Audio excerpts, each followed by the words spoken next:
মৰমৰ ছাত্ৰ-ছাত্ৰীসকল তোমালোক সকলোকে মোৰ আন এটা ভিডিঅ'লৈ স্বাগতম জনাইছো। আজি আমি আলোচনা কৰিবলৈ গৈ আছো সূচক আৰু সূচকীয় ধৰ্মৰ ওপৰত। ক্লাছ 7, 8, 9, 10 সকলো শ্ৰেণীৰ ছাত্ৰ-ছাত্ৰীৰ কাৰণে প্ৰয়োজন এই চেপ্টাৰটো আছে। তোমালোকে নিশ্চয় পাইছা যিসকলে ক্লাছ 7ৰ পৰা 10ৰ ভিতৰত পঢ়ি আছা। সো তোমালোকে নিশ্চয় পাইছা সূচক আৰু এই সূচকীয় ধৰ্মবিলাকৰ কিছুমান অংকৰ ওপৰত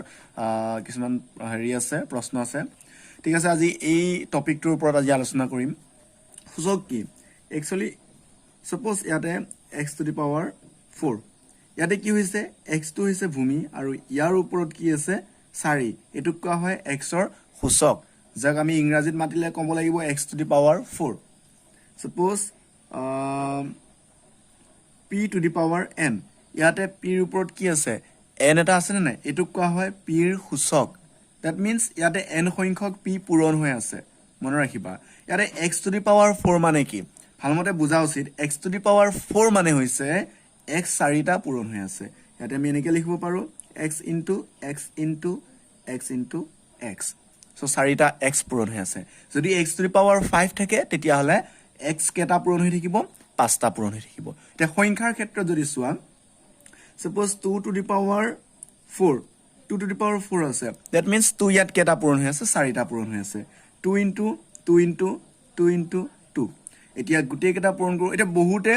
ল'ৰা ছোৱালীৰ ক্ষেত্ৰত দেখা যায় 2 to the power 4 বুলি ক'লে সিহঁতে পটককে কৈ দিয়ে 8।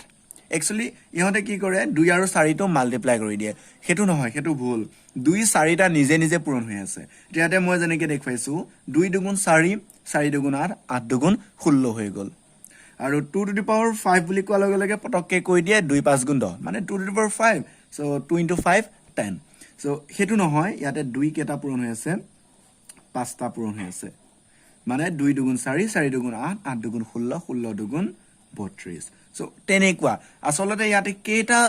কিমান সংখ্যক সেই যেটো ভূমি যেটো থাকে হেতু কিমান সংখ্যক পূৰণ হৈ আছে হেতু উলাবলৈ তাতে পাৱাৰ ব্যৱহাৰ কৰা হয়, যাক সূচক বুলি কোৱা হয় অসমীয়াত। আৰু ইহঁতৰ কিছুমান ধৰ্ম আছে। এতিয়া এটো নিশ্চয় বুজি পাইছা যে ইয়াতে পাৱাৰ যেটো থাকে সিমান সংখ্যকে কি হয় সেই বস্তুটো পূৰণ হৈ থাকে। এটা যদি কম 5 কিউব তেতিয়া হলে ইয়াতে কি হ'ব 5 তিনটা পূৰণ হৈ থাকিব। 5 5 গুণ 25 25 5 গুণ 125। এটো হৈছে মূল বস্তু, ইয়াকে সূচক বুলি কোৱা হয়, সূচকীয় ৰূপত থকা বুলি কোৱা হয়। এতিয়া ইয়াৰ কিছুমান ধৰ্মৰ ওপৰত আমি আজি আলোচনা কৰিম। কিছুমান সূচকীয় ধৰ্মৰ বিষয়ে আলোচনা কৰাৰ প্ৰথমটো ধৰ্ম আমি লৈছো a to the power m into a to the power n equals a to the power m plus n। মানে যদি ভূমি একেই হয় আৰু পূৰণ হৈ থাকে তেন্তে সূচক কেটা কি কৰিব লাগে, যোগ কৰিব লাগে। ইয়াতে ভূমি a আছে আৰু ইহত পূৰণ হৈ আছে, গতিকে m আৰু n দুইটা সূচক কি কৰা হৈছে, যোগ কৰা হৈছে। যেনে 5 cube into 5 to the power 7 equals কি লিখিব পাৰিম, ভূমি 5 আৰু ইহত কি হৈ আছে, পূৰণ হৈ আছে, গতিকে আমি সূচক কেটা যোগ কৰি দিব পাৰো। 3 আৰু 7 যোগ কৰিলে 5 to the power কি হৈ যাব, 10 হৈ যাব। নিশ্চয় বুজি পাইছা এটো ধৰ্ম। নেক্সট ধৰ্মটো আহিছো a to the power m divided by a to the power n equals a to the power m minus n। ভালমতে মন দি শেষলৈকে ভিডিওটো চাবা, স্কিপ নকৰিবা। বহুতে কি হয় এইবিলাক বিষয় জানোৱে আৰু বুলি কৈ স্কিপ কৰি কাটি কাটি চাই, মানে নজনা কিবা আছে নেকি। একচুয়ালি তাৰ ভিতৰতো হয়তো কেতিয়াবা নজনা বস্তু এটা এৰি থৈ যোৱা যায়। সো সেই কাৰণে কি হয় ক্লাছ কৰিলেও ৰেগুলাৰ ক্লাছ কৰিব লাগে আৰু এনেকুৱা ভিডিও চালেও একচুয়ালি পুৰা স্কিপ নকৰাকে শেষলৈকে চাব লাগে। ঠিক আছে, এতিয়া দ্বিতীয়টো ধৰ্মৰ ওপৰত আহিছো a to the power m divided by a to the power n equals কি হয় a to the power m minus n। মানে যদি ভূমি একে হয় আৰু হৰণ হৈ থাকে পূৰণৰ ক্ষেত্ৰত যোগ কৰিব লাগে আৰু হৰণৰ ক্ষেত্ৰত কি কৰিব লাগে, বিয়োগ কৰিব লাগে। এটো মনত ৰাখিবা। সো উদাহৰণ স্বৰূপে মই লৈছো 2 to the power 7 divided by 2 to the power 5। ইয়াক আমি কি লিখিব পাৰো 2 to the power 7 minus 5 equals 2 to the power মানে 2 স্কয়াৰ। সো 7 ৰ পৰা 5 গলে কি হ'ব 2 হ'ব, সো 2 স্কয়াৰ। তো নিশ্চয় বুজি পাইছা এটো ধৰ্ম। নেক্সট 3 নম্বৰ ধৰ্মটোৰ ওপৰত আহিছো।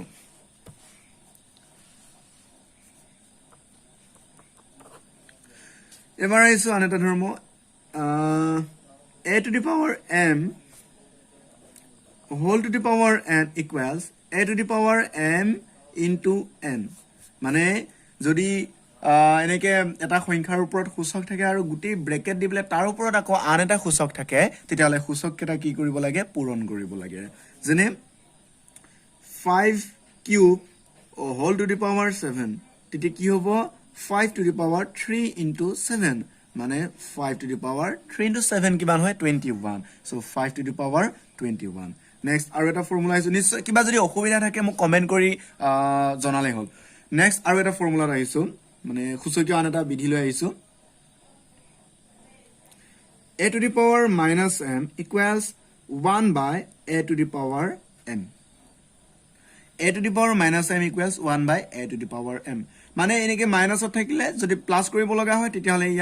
ইয়াৰ অনুন্নকটো ললে হ'ল মানে অনুন্নক আৰু কি হৈ যাব প্লাসত হৈ যাব মানে কি হয় বস্তুটো ইয়াৰ তলটা 1 আছে ন 1 টো ওপৰত গলে হ'ল আৰু ই তলত আহি যাব কিন্তু ই মাইনাসৰ পৰা প্লাসলৈ কনভাৰ্ট হৈ যায় যেনে মই এটা एग्जांपल লৈছো 5 to the power minus 6 equals 1 by 5 to the power 6 so এটো বুজি পাইছা নেক্সট আহিছো আৰু এটা ফৰ্মুলা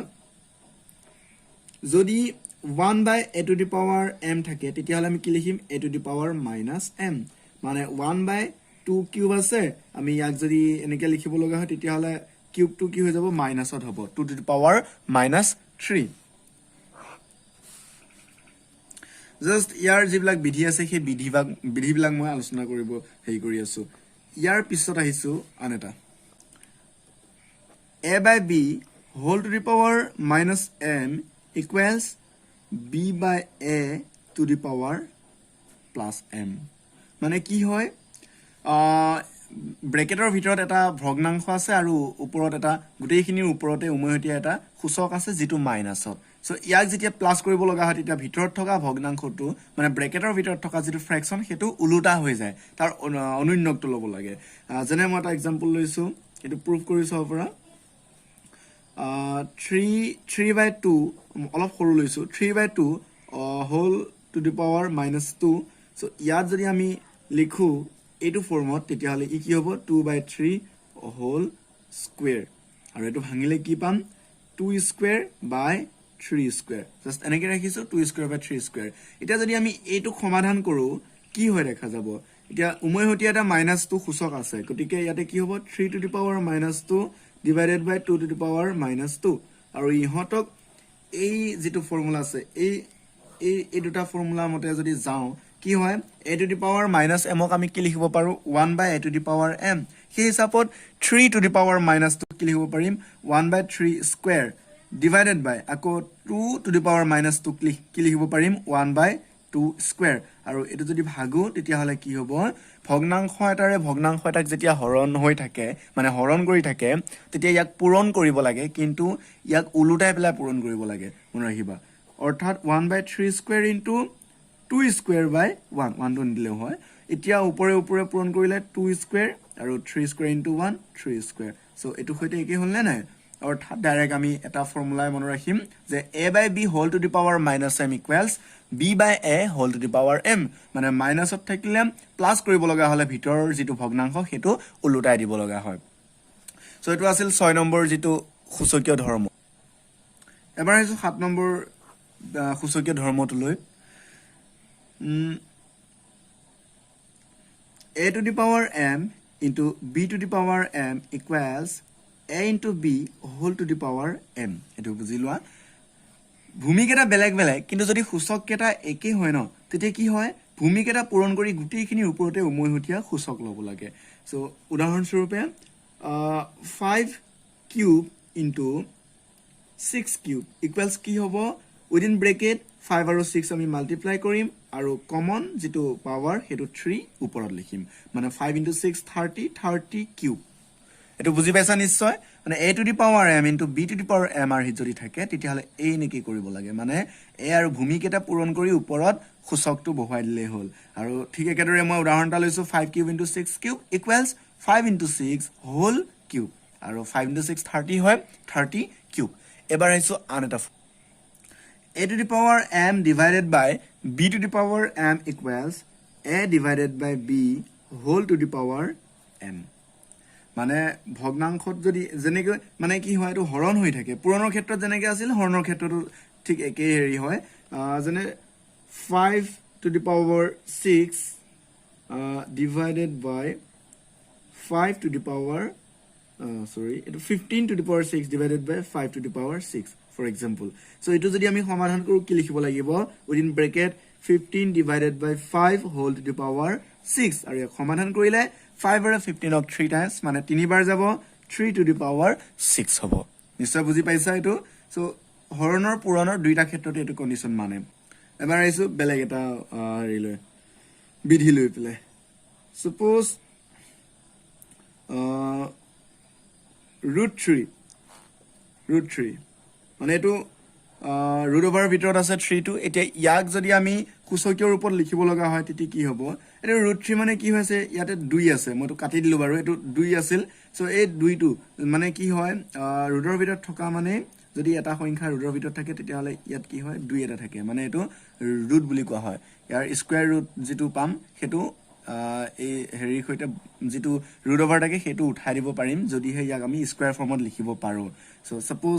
9 ক যদি 9 ৰ স্কয়াৰ ৰুট লও তেতিয়া হলে কি হ'ব 3 হ'ব সো ঠিক একেদৰে ইয়াতে কি হৈছে root-ৰ ভিতৰত থকা এটা সংখ্যাক সূচকীয় আৰ্হিত আমি এনেকৈ লিখিব পাৰো x to the power 1/2 এটো 3 root 3 আছে নহয় সৰি এটো x লৈছো x root x equals x to the power 1/2 লিখিব পাৰো আকৌ যদি ইয়াৰ কিউব ৰুট মানে ঘনমূল ওলাব লগা হয় x ৰ ঘনমূল যেটো সূচকত লিখিব পাৰিম সো সূচকত লিখিলে ইয়াক হ'ব x to the power 1/3 এক যদি আমি সূচকত লিখো x to the power 1/3 মই ইয়াৰ এটা एग्जांपल লৈ লৈছো suppose মই এটা বৰ্গমূল ওলাব পৰা সংখ্যা এটা লও 9 লৈছো এটা 9 ক যদি আমি হেৰি কৰো এটো ফৰ্মুলা এটো ফৰ্মত লিখো তেতিয়া হলে কি লিখিব লাগিব 9 আৰু ওপৰত হাফ মানে সূচক half 9 to the power half এতিয়া ইয়াক যদি আমি সমাধান কৰো 9 ক কি লিখিব পাৰো 3 square to the power half এতিয়া এটো কি হ'ব এই মাত্ৰ আমি যেটো বিধি পাই গৈছো a to the power m whole to the power n equals কি হয় a to the power m into n মানে সূচক কেটা কি হয় পূৰণ হয় অৰ্থাৎ 2 পূৰণ হাফ হ'ব 2 cancel equals 3 to the power 1 মানে 3 অৰ্থাৎ আমি জানো root over ভিতৰত 9 থাকিলে তাৰ বৰ্গমূল কি পোৱা যায় 3 পোৱা যায় সো এটো ইয়াৰ proof ইয়াৰ প্ৰমাণ এতিয়া কিউবৰ ক্ষেত্ৰটো এটা মই एग्जांपल লৈ দেখাইছো suppose cube root 27 লৈছো এটা 27ক আমি এতিয়া মুকলি কৰিব লাগে ঘনমূল 27 ৰ ঘনমূল আমি জানো সকলোৱে 3 টা পূৰণ কৰিলে কি হয় 27 হয় সো ইয়াক আমি এতিয়া কেনেকৈ লিখিম এইটো আৰ্হিত যদি সূচকীয় আৰ্হিত লিখো কি হয় x কিউব ৰুটৰ ভিতৰত যদি কোনো এটা সংখ্যা থাকে তাক আমি এনেকুৱা আৰ্হিত লিখিব পাৰো অৰ্থাৎ 27 লিখিলো আৰু ওপৰত মানে সূচক কি 3 ভাগৰ 1 লিখিব লাগিব 27ক যদি আমি লিখো কি লিখিব পাৰিম 3 কিউব লিখিব পাৰো কাৰণ 3 টা পূৰণ কৰিলে কি হয় 27 হয় সো 3 into 3 into 3 মানে 27 3 টা পূৰণ হৈছে 3 কিউব আৰু ওপৰত 1/3 এতিয়া এইটোক আমি যদি ভাঙুয়া এমাত্ৰ কৰাটোৰ দৰে তেতিয়া হলে কি হ'ব 3 into 1/3 3 cancel equals কি হ'ব 3 নিশ্চয় বুজি পাইছা অৰ্থাৎ ইয়াত এতিয়া 3 থাকিলে আমি কি লিখো 1/3 ইয়াত যদি 2 থাকে মানে এটো 2 বুলি ধৰিছো 2 থাকে তেতিয়া হলে ইয়াত কি হ'ব 1/2 পাৱাৰ টু 1/2 হয় যদি ইয়াতে x আছে আৰু ইয়াত পাৱাৰ ইয়াতে 4 আছে তেতিয়া হলে এটো কি হ'ব ইয়াক যদি আমি সূচকীয় ৰূপত লিখিম ইয়াক আমি এনেকৈ লিখিব লাগিব x to the power 1/4 তাৰ পিছত যদি ইয়াতে থাকে 5 আৰু ইয়াতে a থাকে তেতিয়া হলে আমি কি লিখিব লাগিব a to the power 1/5 so নিশ্চয়টো বুজি পাইছা এখিনি আছিল যিখিনি হেৰি বেসিক সূচকীয় ধৰ্ম সেই সূচকীয় ধৰ্ম বা সূচকীয় বিধি বুলি কোৱা হয় এখিনি সো ভালমতে এখিনি চাবা যদি ভাল লাগে ভিডিওটো প্লিজ লাইক কৰিবা আৰু সাবস্ক্ৰাইব কৰিবা যদি প্ৰথমবাৰৰ বাবে ভিডিওটো চাই আছা